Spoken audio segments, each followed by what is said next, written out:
రెండో విడత సర్పంచ్ ఎన్నికల నేపథ్యంలో సిద్దిపేట నియోజకవర్గంలోని 91 సర్పంచ్ స్థానాలకు 4 సర్పంచ్ స్థానాలు ఏకగ్రీవమయ్యాయి. మిగతా 87 సర్పంచ్ స్థానాలకు ఎన్నికలు నిర్వహించనున్నారు అధికారులు. అలాగే నియోజకవర్గ వ్యాప్తంగా 828 వార్డు స్థానాలకు 123 మంది ఏకగ్రీవం కాగా మిగిలిన 705 వార్డు స్థానాలకు ఎన్నిక జరగనుంది.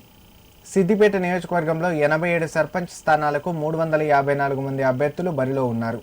ఈ మేరకు ఎన్నికల నిర్వహణకై సిద్దిపేట జిల్లా కేంద్రంలో బ్యాలెట్ బాక్సులతో సిబ్బంది తరలి వెళ్లారు.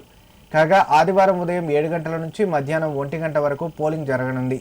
ఈ నేపథ్యంలో సమస్యాత్మక గ్రామాలలో పోలీసులు పటిష్ట భద్రతా చర్యలు తీసుకుంటున్నారు.